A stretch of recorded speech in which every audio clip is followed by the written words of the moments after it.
교회와 성도가 어떠한 삶을, 어떠한 방향을 잡고 우리가 신앙생활을 해야 되는지 우리가 바르게 알아야 되겠습니다. 그래서 원래 다른 말씀을 전하려고 했는데 오늘 본문의 요한계시록 17장 1절부터 18절까지의 말씀을 여러분들과 함께 나누려고 합니다.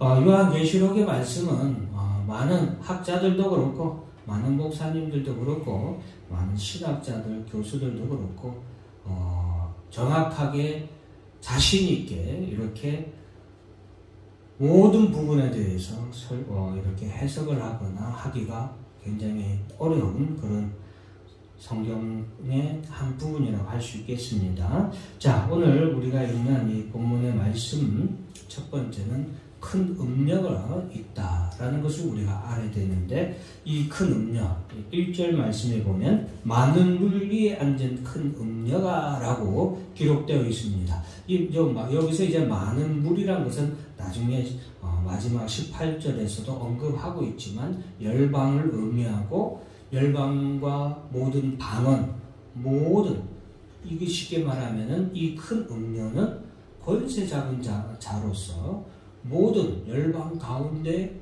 우뚝 선 자고 세계를 지배하는, 세배를 주류하는 그런 음녀다라고 우리가 알 수 있겠습니다. 9절 말씀에 보면은 비에 있는 뜻이 여기 있으니 그 일곱 머리는 여자가 앉은 일곱 산이요. 이 여자는 일곱 머리와 일곱 산 위에 앉았다. 근데 이 일곱 머리와 그리고 일곱 머리와 일곱 산, 이것은 여자가 짐승을 타는데 그 짐승의 머리가 일곱인 거예요. 그래서 3절의 말씀을 보면 여자가 붉은 짐승을 탔는데 라고 기록하고 있습니다. 그래서 이 음녀가 지배하는 세상이 있는데, 이 음녀가 지배하는 그 세상에서 이 여인은, 이 음녀는 붉은 짐승을 타고서 열국들, 전 세계 열방들 위에 군림하는 자로 이 세상을 다스리고 주류하게 된다라는 것을 말하고 있습니다. 여기서 나오는 붉은 짐승을 탔다 했는데, 이 붉은 짐승은 계시록 12장 3절에 보면은, 이것은 한번 같이 한번 읽어볼까요? 시작. 하늘에 묻어나란 의적인 무인이 보라, 한 큰 붉은 용이 있어 머리가 일곱이요 뿔이 열이라. 여러 번에 왕관이는데. 네, 계시록 12장에서도 이미 이 용의 붉은 짐승에 대해서 말하고 있습니다. 머리가 일곱이다, 뿔이 열이다, 그리고 이 큰 붉은 용이다 라고 말하고 있습니다. 그래서 붉은빛 짐승은 바다에서 올라온 짐승으로서 붉은 용이라고 할 수 있다라고 말할 수 있겠습니다. 그 몸에는 그리고 하나님을 모독하는 이름들이 가득하다. 음녀가 탄 짐승, 그 짐승의 몸에는 하나님을 모독하는 이름들이 가득하다라고 말하고 있습니다. 이것은 뭐냐? 이 짐승은 하나님을 모독하는 존재다, 하나님을 거스르는 존재다라는 것을 우리에게 말하고 있습니다. 자, 그리고 이 여자는, 이 음녀는, 자, 4절 말씀에 보면 자줏빛과 붉은빛 옷을 입고 금과 보석과 진주로 꾸미고 손에 금잔을 가졌는데 가증한 물건과 그의 음행에 더러운 것들이 가득하다라고 말하고 있습니다. 여기서 자줏빛은 부귀영화를 상징합니다. 여러분, 예로부터 자색은 중국에서도 황제 외에는 그 색을 옷에 넣을 수가 없어요. 자색 옷은 오직 황제만이 입을 수 있는 옷이었습니다. 그리고 여러분들 우리가 잘 아는 중국의 황제가 머무는 성 이름이 뭐예요? 네, 많이 갔다 보셨나 보네. 자금성. 그래요. 그 자금성이 무슨 색깔이에요? 자색이죠. 황제, 부귀영화를 상징하는, 황제를 상징하는 색이 자색이거든요. 근데 이제 이 여자가 자줏빛을 옷을 입었다라는 것은 이 여자가 황제와 같은 그런 권세가 있음을 의미합니다. 그리고 붉은빛 옷을 입었다라는 것은, 이것은 욕망의 빛을 상징하는 붉은색이라고 할 수 있겠습니다. 자, 그리고 정욕의 상징이라고 할 수 있고, 그 여인이 금과 보석과 진주로 손을 꾸몄다라는 것은 그 여인이 가지고 있는 물질 만능적인 능력을 말합니다. 즉 물질 만능주의의 시대를 주도한다라고 볼 수 있겠습니다. 또한 그 손에는 금잔을 가졌다. 그런데 그 금잔 속에는 가증한 물건과 음행에 더러운 것들이 가득했다. 즉 쾌락주의, 음욕주의와 쾌락주의, 정욕주의 이러한 것들이 그 음료에 든 잔에 가득했다 이 말이에요. 가득했다. 우리가 이걸 잘 기억해야 됩니다. 이 여인이 이 세상을 무엇으로 다스리는가? 이것들로 이 세상을 다스리거든요. 그러니까 꼭 우리가 이 다스린다는 성경에서 다스린다는 개념이 지배한다 혹은 어떤 정치적인 군사적인 이런 육적인 힘으로 이 세상을 지배하는 것만이 다스리는 게 아니에요. 어떤 사상, 어떤 문화, 어떤 주류, 어떤 문화 이런 것들도 세상 성경에서는 지배하는 것으로 권세 잡은 것으로 성경에서 말하고 있거든요. 그래서 우리가 이런 것들을 좀 기억을 해야 되겠습니다. 그래서 세상의 것들, 즉 이 여인은 이 세상의 것들을 가득 가지고 있는데, 자, 그 여인의 행위를, 큰 음료의 행위 1번은 같이 한번 읽어볼까요? 시작. 음행 포도주에 취하였다. 2번도 읽습니다. 시작. 땅의 임금들도 그와 더불어 음행하였고 땅에 사는 자들도 그 음행의 포도주에 취하였다 하고. 예, 여러분, 땅의 임금들도 그와 더불어 음행하였고 땅에 사는 자들도 그 음행의 포도주에 취하였다. 지금 이 여인과 더불어서 땅의 임금들도 더불어 함께 음행하고 음행의 포도주에 취하였다. 이 음료가 이 세상에 아까 금잔이죠. 금잔에 든 것을 사람들과 그리고 세상의 왕들에게 그것을 주어서 마시고 취하도록 하는 거예요. 즉 이것은 오늘날 이 세상이 정욕주의의 세상에 쾌락주의의 세상의 주류에 쉽게 빠지고 물드는 그런 시대가 도래하고 있음을 우리에게 말해주고 있습니다. 그러한 세상이 이미 저는 왔다고 생각합니다. 요즘에 여러분 마약류에 대한 사건, 사고 뉴스를 많이 접하지 않습니까?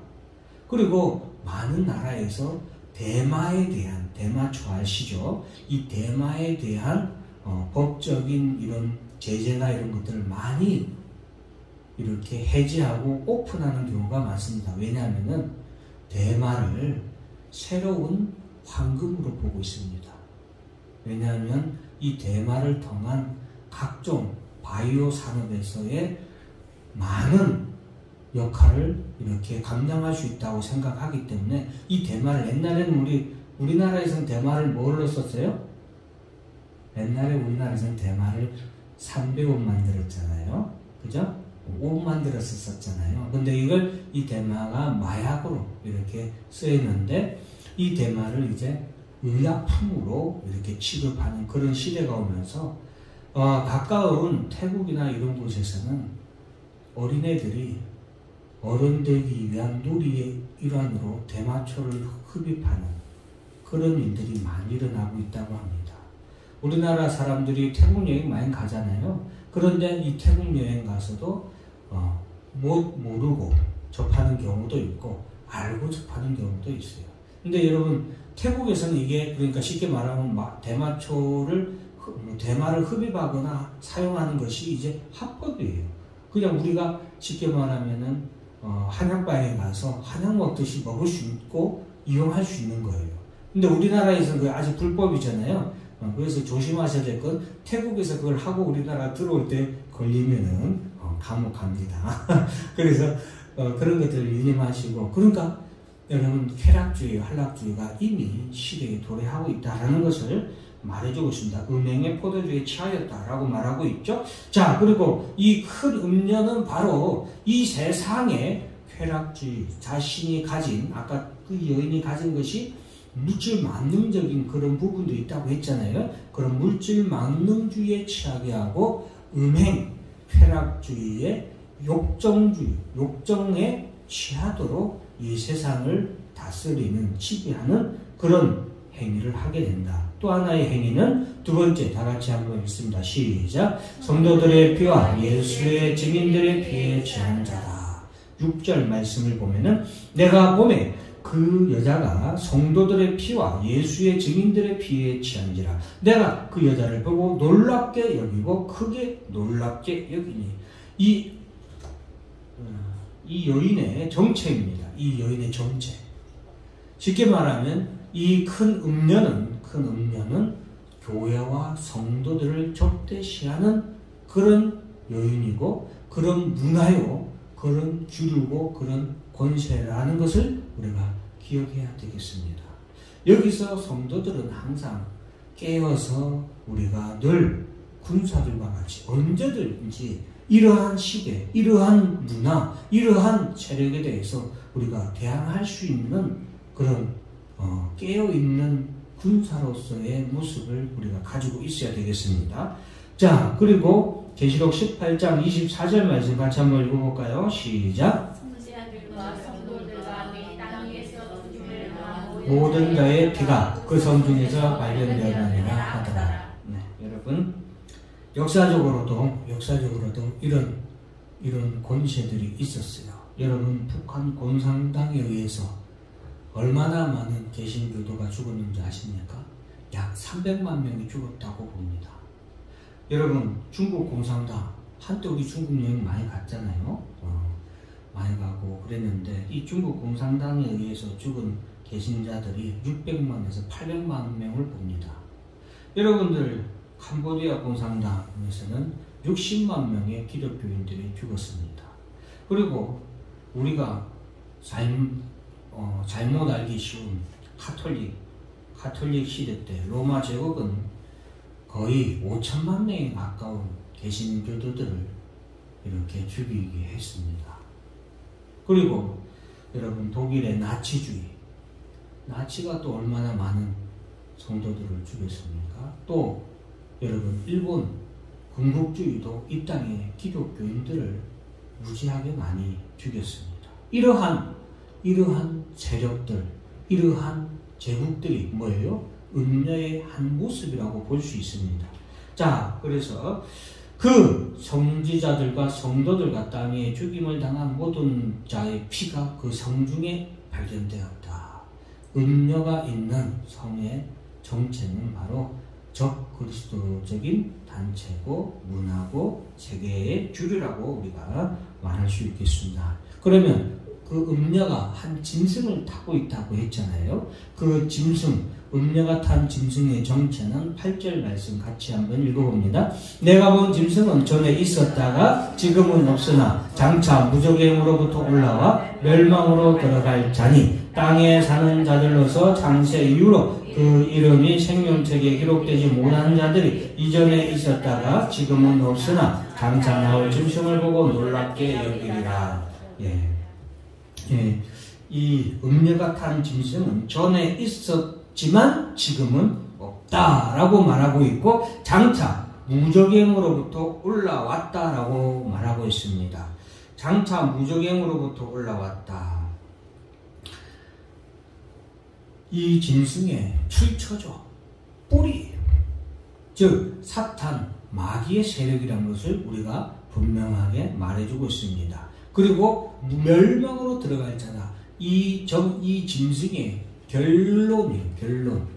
이 짐승의 결국은 멸망으로 들어갈 자다. 그리고 땅에 사는 자들로서 창세기로 그 이름이 생명책에 기록되지 못한 자들이 이전에 있었다가 지금은 없으나 장차 나올 짐승을 보고 놀랍게 여기리라 라고 말하고 있습니다. 이 짐승이 바로 음녀가 타고 있는 짐승의 정체입니다. 10절 말씀에서는 또 일곱은 왕이라.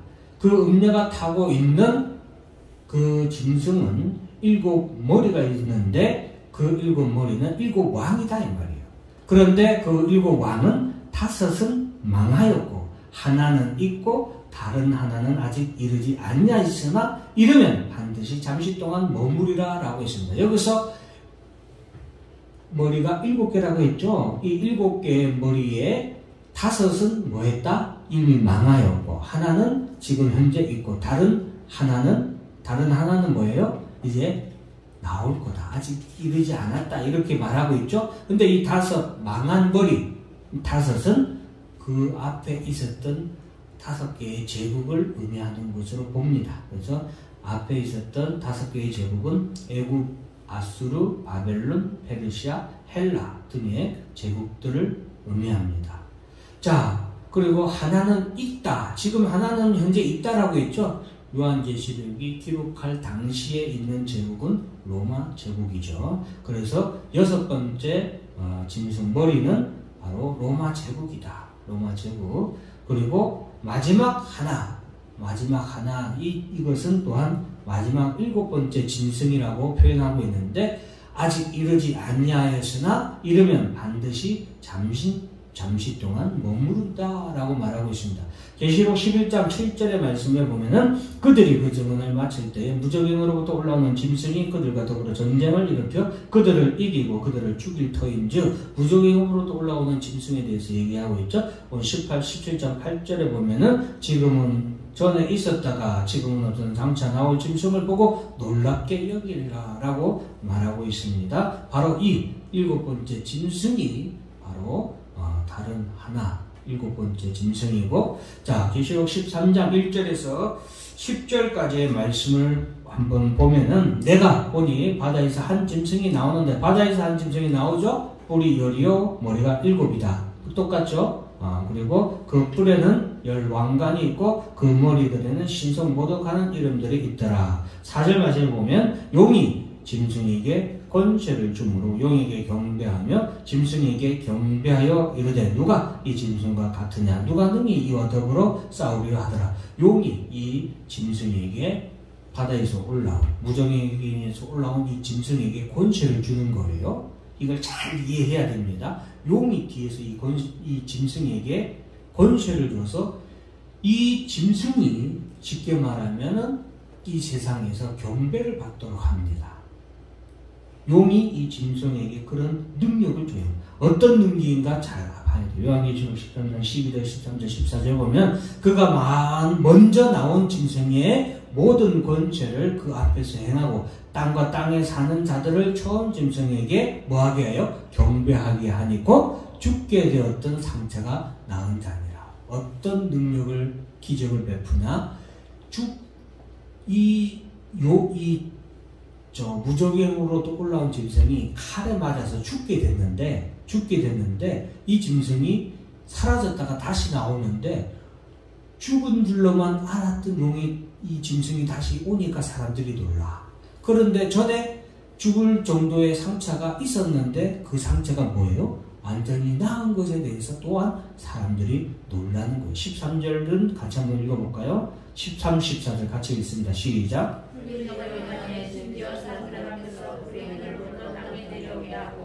짐승 앞에서 받은 바 이적을 행함으로 땅에 거하는 자들을 유혹하며 땅에 거하는 자들에게 이르기를 칼에 상하였다가 살아난 짐승을 위하여 우상을 만들라 하더라. 이런 이적을 베푸는 거예요. 기적을 베푸는 거예요. 제가 이 말씀을 또 자기 여러분들이 잘 알아야 되는 것이 뭐냐면 저는 몰랐는데 정명석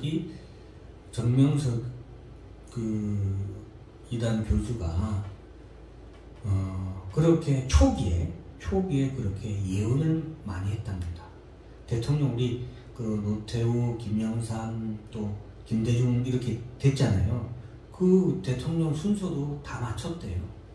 다 맞추고 또 심지어 기적도 그렇게 많이 행했는데 자궁암을 앓은 혹은 암 말기로 해서 사형 선고를 받았던 여인에게 기도를 해주면 그 다음날 초음파 검사를 해서 봤더니 싹 없어졌다고. 그런 기적들도 행하고 했대요. 에이 목사님 뭔 거짓말. 그럴 수 있어요. 그리고 실제로 증언을 하잖아요. 실제로 병원 의사도 나와서 증언을 하던데요. 그런 일에 대해서 놀랄 필요가 없어요. 여러분, 사람들이 그 기적을 보고 정명석이 누구라고 생각했냐면 메시아다라고 생각을 한 거예요. 정명석이 메시아보다 더 뛰어난 분이다라고 그들이 믿었던 이유 근거가 그런 기적을 행하고 예언을 행하고 능력을 베풀었기 때문에 많은 사람들이 그렇게 빠져들었어요. 그 당시에 서울대, 고대, 연대 학생들이 이 정명석 이 교단에 엄청나게 많았어요. 사람들이 볼 때 어때요? 명문대, 우리나라 제일 명문대 학생들이 전부 다 거기 있는 거예요. 거기에 그 정명석 교단 이단 특히 유명한 게 대학생들, 한국 그 교단, 이 교단의 90% 가까이가 대학생들이었어요. 그리고 스카이라고 하는 명문대 학생들이 그렇게 있으니까 사람들이 그걸 듣고 괜찮은 교회인가 보다, 정말인가 보다 라고 많은 사람들이 빠져든 거예요. 여러분, 기적, 이적, 여러분 이런 거에 대해서 여러분 우리가 조심해야 된다라는 것을 말씀드리는 거예요. 그래서 우리가 만세 때에 갈수록 무엇을 우리가 귀하게 여겨야 됩니까? 하나님의 말씀을 더 귀하게 여겨야 됩니다. 진리의 등불을, 진리의 빛을 더욱 비춰야 돼요. 우리의 심령에도 진리의 빛을 더욱 밝혀야 되고, 교회도 진리의 빛을 더욱더 밝히는 데 힘써야 된다는 것을 우리가 알아야 되겠습니다. 자, 이 짐승은 이처럼 기적을 행함으로 인하여서 많은 사람들을 자신을 경배하도록 끌어모읍니다. 잘 봐야 돼요. 지금 이 음녀와, 여러분 잘 보세요. 이 음녀와 음녀가 탄 짐승이 있잖아요. 이 음녀는 음행의 것, 쾌락주의, 물질 만능주의, 이 보세요. 권세가 아니잖아요. 권세가 아니에요. 어떤 주류고 문화고 어떤 사상 같은 그런 모습이에요. 그런 것으로 세상의 사람들을 어떻게 해요? 권세들을 싹 끌어모으잖아요. 하나로 모아요. 이 탄 짐승, 음녀가 탄 짐승은 또 어떤 모습이에요? 이런 뭐라고 할까? 기적이나 이런 부분들을 통하여서 세상의 권세들을 싹 뭐예요? 이 짐승에게 경배하도록 하는 거. 그러니까 싹 끌어모으잖아요. 끌어모으는 거예요. 누가? 따라서입니다. 사탄이 뒤에서 이 음녀와 이 짐승을 전면에 다 내세우고 이 둘을 통하여서 이 세상의 권세들과 이 세상의 문화와 주류와 이 세상을 하나로 싹 끌어모읍니다. 이걸 잘 보셔야 돼요. 자, 그리고서 이렇게 싹 끌어모으는 이유는 바로 14절 같이 한번 읽어볼까요? 시작. 그들이 어린 양과 더불어 싸우려니와 어린 양은 만주의 주시오 만왕의 왕이시므로 그들을 이기실 터이요 또 그 함께 있는 자들 곧 그릇을 하고 택하심을 받은 신실한 자들도 이기리이더라. 네. 그렇게 싹 끌어모으는 이유는 바로 예수 그리스도와의 최후의 전쟁, 아마겟돈 전쟁을 하기 위하여서 이 세상을 하나로 싹 끌어모으기 위해서 음료를 내세우고 또한 탄 음료가, 이 큰 음료가 탄 짐승을 내세워서 세상으로 하여금 모든 부분에서 하나가 되도록 싹 끌어모은다 이 말이에요. 자, 7번째 짐승이고 이 탄 짐승은 7번째 짐승이기도 하면서 8번째 왕이라고 기록하고 있습니다. 그리고 계시록 17장 12절에 보면 이 10뿔은 10명의 왕인데 아직 나라를 얻지 못하였다라고 말하고 있습니다. 짐승들은 이렇게 나라를 이루는 그런 권세들인데 이 왕들은 아직 제국을 이루지 못하였지만 짐승들과 더불어 왕처럼 한동안 권세를 가진다라고 말하고 있습니다. 자, 이 붉은 용이 성경의 요한계시록은 붉은 용이 이제 사탄 마귀인데 이 사탄이 바로 이 짐승을 앞세우고 음녀를 앞세워서 이 세상의 사람들을 미혹하고 유혹하고 그리고 세상의 모든 권세들을 하나로 모아서 최후의 전쟁을 준비하는 것입니다. 그리고 예수 그리스도의 어린 양, 여기서 나오는 어린 양은 바로 예수 그리스도시죠. 그리고 이 어린 양과의 싸움의 결과는 누구의 승리다? 어린 양의 승리다. 어린 양의 승리고 이것은 또한 누구의 승리냐? 그들을 이기실 터이요 또 그와 함께 있는 자들. 그와 함께 있는 자들이 누구예요? 성도들이고 교회죠. 교회와 성도들의 승리다. 그리고 이 사람들은 부르심을 받고 택하심을 받은 진실한 자들이 반드시 뭐한다? 이긴다 라고 기록하고 있습니다. 그러니까 여러분, 사랑하는 성도 여러분, 교회는 저는 늘 강조하죠. 교회는 성도가 많냐 적냐, 재정이 좋냐 적냐, 이거에 의해서 교회가 세워지고 교회가 무너지고 한다? 절대 아닙니다. 교회는 끝까지 존재하는 곳이 교회예요. 예수 그리스도가 마지막 최후의 전쟁에서 승리할 때 그 승리의 기쁨을 함께 나누는 것이 교회고 성도입니다. 교회에 대해서 여러분 귀하게 여기시고 자부심을 가지십시오. 교회가 우리의 면류관입니다. 성도의 면류관이에요. 이 교회에서 이렇게 주님과 더불어 이 세상의 권세 잡은 자와 싸울 수 있는 것, 그것이 전쟁터에 나간 병사들의 면류관이에요.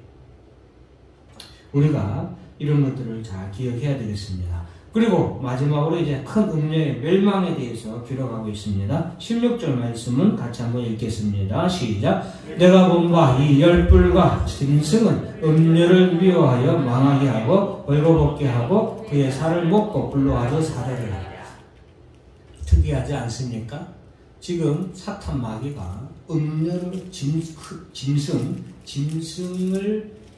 내세우고 그 위에 음녀를 내세워서 전 세계를 하나로 묶었죠. 묶었는데 그때 이 열불과 짐승은 음녀를 미워한다. 배신하는 거예요. 지금 이 열불과 이 짐승, 음녀가 타고 다녔던 이 열불과 짐승이 있죠. 이 열불과 짐승이 음녀를 미워하여 망하게 한다. 벌거벗게 하고 그의 살을 먹고 불로 아주 사른다. 즉 쉽게 말하면 토사구팽하는 거예요. 전 세계를 하나로 끌어모았기 때문에 이제 음녀가 필요 없는 거죠. 그러니까 어떤 사상이 일어났다가 사라질 수도 있는 거고, 어떤 주류가 물질 만능주의적인 그런 것들이, 쾌락주의 이런 것들이 일어났다가 급속도로 쇠퇴할 수도 있는 거예요. 마치 여러분, 우리는 아합 왕의 아내였던 이세벨 여왕이 죽어서 개들에게 뜯겨 먹었던 것을 기억해야 됩니다. 이세벨이 이스라엘로 하여금 어떻게 한 여왕이었어요? 음행하게 한, 하나님 앞에서 음행하게 한 여인이었잖아요. 그러한 말로를 이 큰 음녀가 당하게 된다라는 것을 우리가 기억해야 됩니다. 그래서 자 여러분, 사탄은 목적을 이룬 이후에 바로 이 음녀를 갖다가 토사구팽하게 된다. 17절 말씀 읽어봅니다. 시작. 이는 하나님이 자기 뜻대로 할 마음을 그들에게 주사 한 뜻을 이루게 하시고 그들의 나라를 그 짐승에게 주게 하시되 하나님의 말씀이 임하게까지 하심이라. 예. 그런데 이 모든 것이 누구의 뜻이라는 거예요? 하나님의 뜻이라는 거예요. 기억하세요, 여러분. 이 세상이 이런 물질 만능주의나 쾌락주의나 혹은 어떤 사상, 공산당이 될 수도 있고, 뭐 이슬람이 될 수도 있고, 어떤 권세, 뭐 러시아가 갑자기 뭐 중국이 미국을 이기고 뭐 세계 패권 국가가 될지도 몰라요. 그거는 하나님의 뜻에 달려 있는 거죠. 이 모든 것으로 말미암아, 그러나 중요한 것은 우리가 성도들이 꼭 알아야 되는 것은 세계는 하나가 되는 거예요. 이 세상은 하나가 되기 위해서 앞으로 시대와 역사와 문화는 그렇게 진행이 되는 거예요. 모든 것이 그렇게 진행이 되는 거예요. 하나가 되는데 그 하나의 정체는 뭐다? 사탄 마귀다. 그리고 그 정체는 곧 교회와 성도들을 대적하는 단체고, 결국에는 그 하나로 융합된 그 단체는 어린 양 예수 그리스도와의 마지막 전쟁을 준비하는 어떤 세력, 어떤 나라, 어떤 권세가 될 것이다 라는 것이고, 이 모든 것은 그럼에도 불구하고 하나님의 뜻으로 말미암아 이루어지는 것이다. 왜? 이것은 마치 타작할 때 타작마당에서 알곡과 죽정이를 가리기 위해서는 손에 키를 들고 어떻게 돼요? 바람을 불려서 나눠야 되잖아요. 나누기 위해서 하나님이 택함 받은 자와 불택자를 나누기 위한 하나님의 뜻이다라는 것을 하나님께서 기록하고 있습니다. 그래서 사탄 마귀가 이 세상을 마음껏 주도하고 자기 마음대로 할 수 있도록 하나님이 뭐하는 거예요? 허락하시고 내버려 두시는 거예요. 그리고 마지막 최후의 전쟁 때 이 모든 하나로 뭉친 이 세력을 예수 그리스도께서 쳐서 물리쳐서 이들을 어디로? 무적행으로 멸망으로 지옥으로 그들을 심판으로 가두실 것을 성경은 우리에게 말해주고 있습니다. 그래서 여러분 오늘날 우리가 정명석이 얼마나 큰 주류냐, 저는 그렇게 생각하지 않습니다. 아주 그냥 작은 하나의 우리를 경각심을 알려줄 수 있는 돌멩이와 같다라고 저는 생각합니다. 그러나 우리 교회와 성도들은 이러한 흐름에 대해서 민감하게 반응하고 시대를 보고, 우리 교회와 성도들은 이러한 시대 속에서 우리가 어떻게 우리의 신앙을 굳게 잡고 우리가 교회 생활을 또한 교회의 방향을 어떻게 잡아야 될 것인가를 잘 생각해야 되겠습니다. 여러분 너무 기적이나 이적에 대해서 너무 쫓아가지 마시고 하나님의 말씀에 더 쫓아가시고 예수의 십자가를 바르게 쫓아가시는 성도와 교회가 되기를 주의 이름으로 축원합니다. 기도하겠습니다. 하나님 아버지 감사합니다.